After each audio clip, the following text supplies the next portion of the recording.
জয়ের জন্য লড়াই নয়, ভাটপাড়ার মানুষের ভালোবাসা আশীর্বাদ পেয়েছি, ভবিষ্যতেও পাবো। তাই 26-এর নির্বাচনের লড়াই জয়ের নয়, এই লড়াই ব্যবধানের। ওঙ্কার বাংলায় একান্ত সাক্ষাৎকারে এমনই আত্মবিশ্বাসের সুর শোনা গেল ভাটপাড়ার বিজেপি প্রার্থী তথা অর্জুন পুত্র পবন সিং এর গলায়। আর এই যোদ্ধার আজকের রণনীতি দেখতে দেখতে শেষ করব 26-এর ব্যাটেল।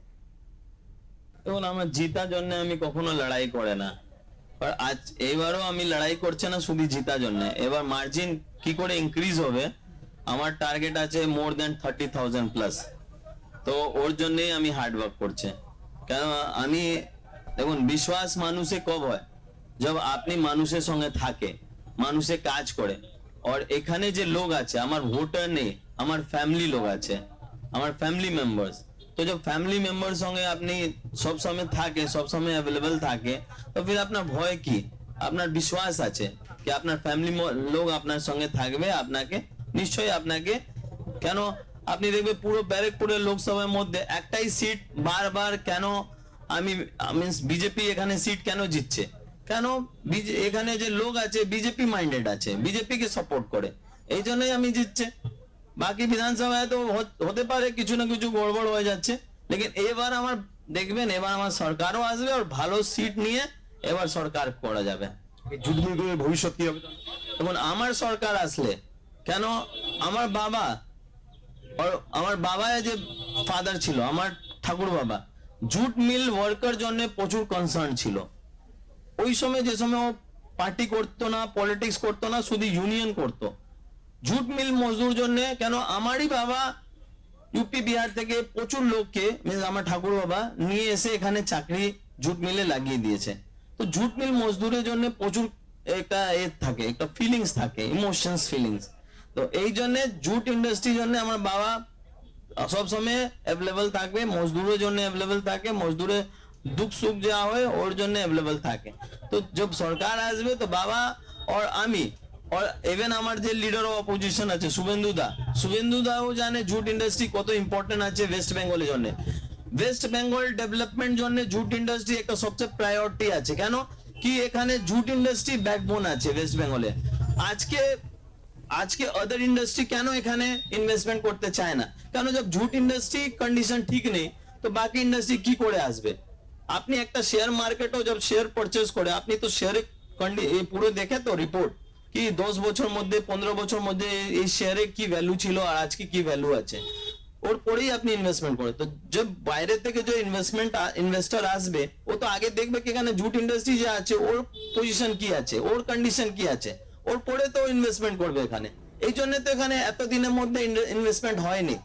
আর আমার সরকার আসলে এরকম যা নেগেটিভ ব্যাপারে আমি বলেছেন কি জুট ইন্ডাস্ট্রি যা এরকম সিচুয়েশনে চলে এসেছে, এই সিচুয়েশনকে একটা ভালো জায়গা নেওয়া যাওয়ার জন্য আমার বিজেপি পার্টি কাজ করবে।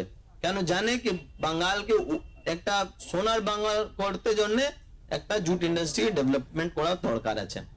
এসআইআর এর পরে এখানে দেখা যাচ্ছে যে পথ ভোটার ছিল, বিহারে অনেকে ভোটার ছিলেন, এর সঙ্গে বাংলাদেশেও ভোটার ছিলেন, সেই না অনেকটা বাদ চলে গেল, সেটা কি চ্যালেঞ্জিং?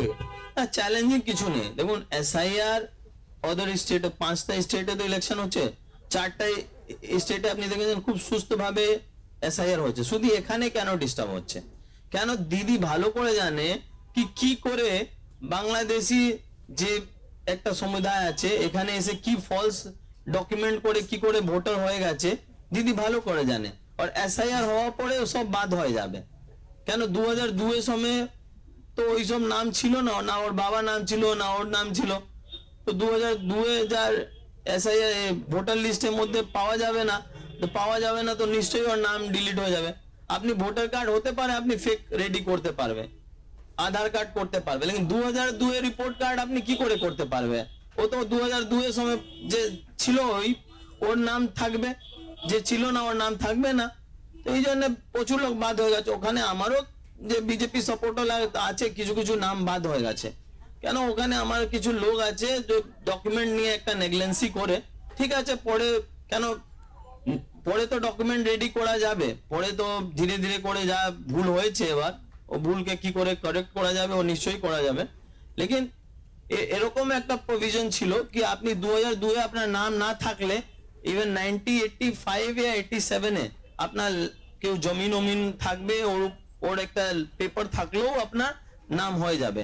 লেকিন এখানে প্রচুর এরকম সিচুয়েশন দেখা গিয়েছে কি একটা পরিবারের মধ্যে দুটো লোকের নাম বাদ হয়ে গেছে, দুটো নামে ভোটার লিস্টে চলে এসেছে। কি করে? কেন? এখানে ডিএম এর উপরে, এসডিও উপরে, এই আরও উপরে মিন্স যে রুলিং পার্টি আছে ও চাপ দিচ্ছে কি এই সব লোককে বাদ করো। কেন? আমার ভোটার যে আছে ওর নাম বাদ হয়েছে, তো কিছু বিজেপি সাপোর্টার যে আছে ওরও নাম বাদ করো, চাপ দিয়ে ওর নাম বাদ করেছে। কিন্তু অমিত গুপ্ত বলছে যে এখানে যেহেতু এসআইআর প্রচুর নাম বাদ পড়েছে, এই ভাটপাড়াতে ওনার জেতার সম্ভাবনা বেশি। ভাই দেখা যাবে, ও তো আমার থেকে প্রচুর জ্ঞানী আছে, এত জ্ঞানী লোক সঙ্গে তো আমি তর্ক বিতর্ক করে না। আমি যে আমার মতন লোক থাকে, যে জমিনে থাকে, ওর মতন লোক সঙ্গে আমি কথা বলে, যে হাই লেভেল লোক আছে যে শুধু মিডিয়ার মধ্যে বড় বড় কথা বলে, জমিনে স্তরে দেখা যায় না, ইয়ার লোকে কাজ করতে যায় না, শুধু মিডিয়ার মধ্যে যাবে তো দেখবে কি জল নিয়ে আগুন মুজাবে, ওখানে গিয়ে বড় বড় কথা বলবে, লেকিন যে মানুষকে হেল্প করা যায় তো ওখানে হেল্প করবে না, শুধু মিডিয়ার সামনে সবকিছু করবে, অফ মিডিয়া কিছু কাজ করবে না। উজ্জ্বল সিং আপনার বাবা, এই জন্য কি একটু বেশি সুবিধা আপনার? তখন সুবিধা তো নিশ্চয়ই হবে। জব একটা আপনিও বিয়ে করতে যাবে তো নিশ্চয়ই যা মেয়েকে আপনি পছন্দ করবে ওর ব্যাকগ্রাউন্ড তো দেখবে, ওর ফ্যামিলি ব্যাকগ্রাউন্ড, ওর মা বাবা ব্যাকগ্রাউন্ড, ওর ঠাকুর বাবা ব্যাকগ্রাউন্ড তো দেখবেই দেখবে। তো নিশ্চয়ই একটা ভালো ক্যান্ডিডেট কে যখন মানুষ ভোট দেবে তো ওর ব্যাকগ্রাউন্ড দেখবে, তোর ব্যাকগ্রাউন্ড কি আছে, ওর বাবা ব্যাকগ্রাউন্ড কি আছে, ওর ঠাকুর বাবা ব্যাকগ্রাউন্ড কি আছে, ও তো সুবিধা নিশ্চয়ই পাওয়া যায়। তো আমার বাবা আমার ঠাকুর বাবা তো যা আছে সবাই লোক জানে কে আছে, তো ওর একটা বেনিফিট তো নিশ্চয়ই আমি পাই। আর আমি আমার সাইড থেকেও দেখুন, একটা বড় ফ্যামিলি থেকে যখন আপনি বিলং করে না, তো একটা রেসপন্সিবিলিটিও থাকে কি আপনি কিছু ভুল করলে আপনার বাবা আপনার ঠাকুর বাবার নাম খারাপ না হয়ে যায়। এই জন্য আপনি ইচ্ছাও করলে কিছু এরকম তোলাবাজি, কাটমানি এইসব কাজ আপনি কখনো করবে না। কেন? একটা প্রেস্টিজ ব্যাপার হয়ে যায়, একটা রেপুটেশন ব্যাপার হয়ে যায়। তো এই জন্য আমার তো ওরকম অভাবও নেই, আমার বাবা আমাকে প্রচুর কিছু দিয়েছে, আর আমি ওরকম ছেলে নেই কি আমার টাকা একটা টাকা নিয়ে আমি এত চিন্তা ভাবনা করে। আমি জানি কি ভাই অল্প টাকা মধ্যেও মানুষ হ্যাপি থাকে, তো আমি অল্প টাকা, আমার টাকা দরকার কব পড়ে যে মানুষকে হেল্প করার সময় যখন আমি দিতে পারে না তবে আমাকে একটা খারাপ লাগে কি এই লোক আমার পাশে এসেছে, এর বেচারা একটা ফ্যামিলি হেলথের সমস্যা ছিল, আমি ওখানে এত লাখ টাকা আমি দিতে পারিনি। কেন কি আমারও একটা লিমিট থাকে, লিমিটের বাইরে তো আমিও যেতে পারবে না। তো এই আসলে কি সিপিএম বা বামপন্থী যে প্রার্থী তারা কি আপনার মানে মানে বেগ দিতে পারে? না না, সিপিএম এর ব্যাপার এখানে কিছু নেই। দেখুন আমি সবচেয়ে আগে আমি কি দেখে, যত ক্যান্ডিডেট আছে, যত পার্টি থেকে যা ক্যান্ডিডেট এখানে ফাইট করছে, আগে তো আমার ভোটার আছে, আমার বিধানসভায় আমার লোক আছে, তো আমি ওর সঙ্গে ফাইট করলে পজিটিভ ফাইট করবে নিশ্চয়ই আমি করবে, লেকিন উল্টো পুল্টো গালাগালি পার্সোনাল অ্যাটাক করা এইসব আমি কখনো করবে না। সবাইকে আমি ভালোবাসে, সবাই আমারওকে ভালোবাসে, তো রিলেশন যখন আপনি মেনটেন করবে তো নিশ্চয়ই ওর সঙ্গে একটা রিলেশন মেনটেন হয়। এখনো টিএমসি প্রচুর লোক করে, লেকিন যখন আমি রাস্তায় ঘাটে যখন দেখে আমি নমস্কার করে, কেন আমার থেকে সিনিয়র আছে, রেসপেক্ট দেওয়া প্রথম আছে। কালকে হতে পারে আমি পার্টি আমি পোস্টে থাকবে না, লেকিন রিলেশন তো থাকবে, তো রিলেশনকে ইম্পর্টেন্স সবসময় আমি দেয়।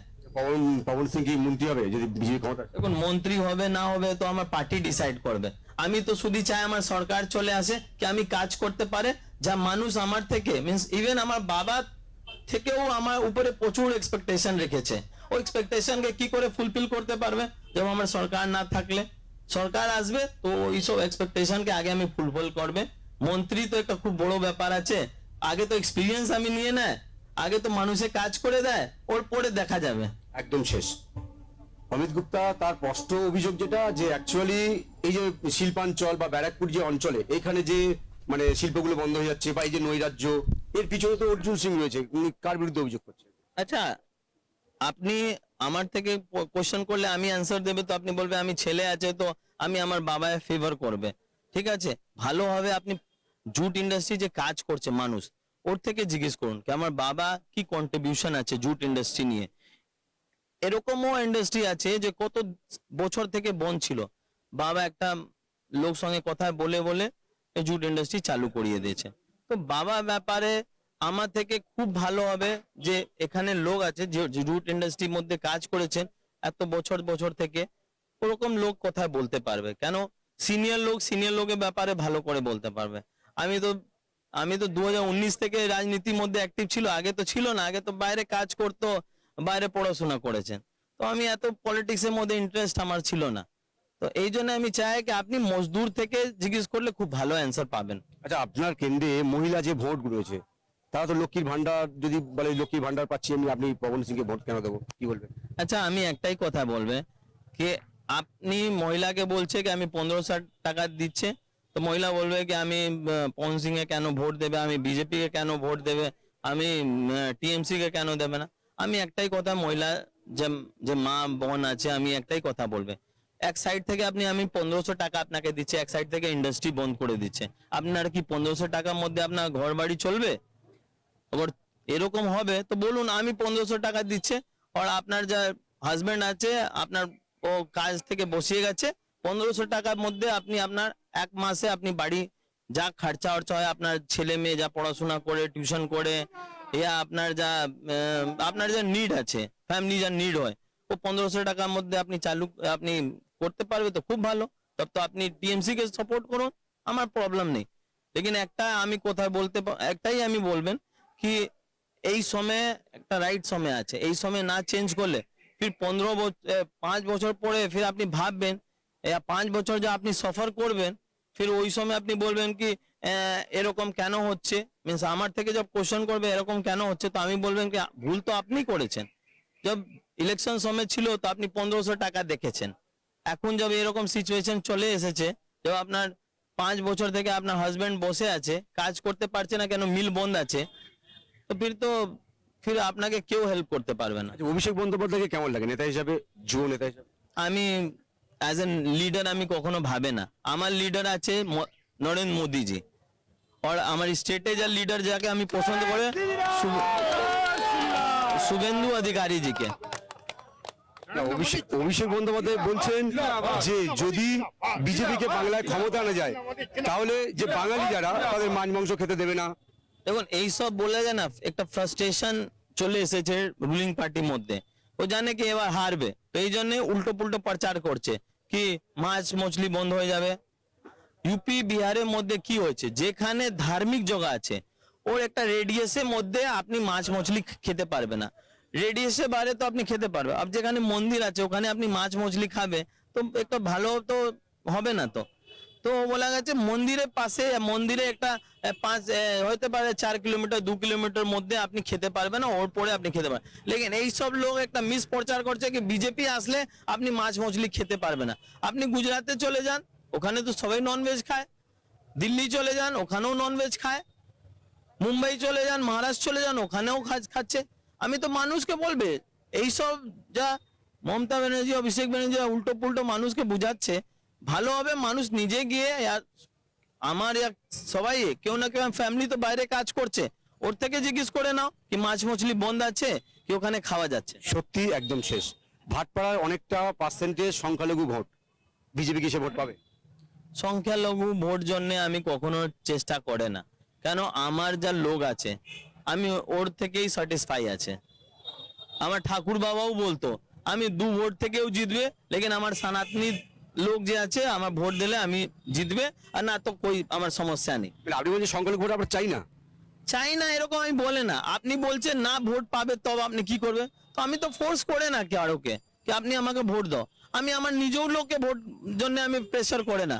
আমি বললে আপনি অ্যাজ এ হিউম্যান বিং আমাকে ভালোবাসবে, আমার থেকে ওই শ্রেষ্ঠ আছে। আমার ভোটে ব্যাপার না, কেন ভোট জন্য তো মানুষ ডিসাইড করবে না কি কাকে ভোট দেবে কাকে না দেবে। আমি কেন বলবে কি আমাকেই ভোট দিন, আপনি একটা অ্যাজ এ ক্যান্ডিডেট আমাকে দেখবেন কি আমার ভিতরে কি কি কোয়ালিটি আছে, অ্যাজ এ মিন্স ভোট দিলে এইরকম ছেলেকে একটা লিডার করলে ভালো হবে কি না হবে, ওর পরেই তো মানুষ ভোট দেয়। একটু অন্য ব্যক্তিগত প্রশ্নে আসি, আমি দেখেছি যে অর্জুন সিং সাদা প্যান্ট সাদা কুর্তা এবং সাদা জুতো, ছেলে কি সেইটা দিল? না এরকম ব্যাপার না, আমি শুধু ইলেকশন সময় পড়ে কেন এত হাঁটতে না, তো হাঁটতে হাঁটতে তো ফর্মাল ড্রেস পরবে তো আমার প্রবলেম হয়ে যায়, এই জন্য ফর্মাল ড্রেস, এই জন্য কুর্তা পয়জামা পরে और इलेक्शन পরে फिर আমি ফর্মাল ড্রেসে চলে আসবে। আপনাকে অসংখ্য ধন্যবাদ। ধন্যবাদ। একদম ভাটপাড়া বিধানসভায় তিনি বিদায়ী বিধায়ক, আবার তিনি প্রার্থী হয়েছেন, বিজেপি থেকে ভরসা করে প্রার্থী করেছে। তবে এবারে তার ব্যবধান বাড়বে বলে তিনি আত্মবিশ্বাসী। তবে এখানকার তৃণমূল প্রার্থী অমিত গুপ্তা তিনি কিন্তু বলছেন যে এবারে অন্তত ভাটপাড়ায় জোড়াফুল ফুটছে। তার যে এই আত্মবিশ্বাস মানে কোথা থেকে তিনি পাচ্ছেন। তবে বাঙালি যে মাছ যে খেতে পারবে না, তৃণমূল বারবার বলছে যে বিজেপি বাংলায় ক্ষমতা এলে মাছ মাংস বাঙালিদেরকে খেতে দেবে না, সেই অভিযোগটা কিন্তু স্পষ্টভাবে উড়িয়ে দিলেন পবন সিং। তবে শেষ পর্যন্ত তিনি হাসতে পারেন কিনা সেদিকে আমাদের অবশ্যই নজর থাকবে। ক্যামেরায় রবি দত্তের সঙ্গে বিশ্বজিৎ, ওঙ্কার বাংলা।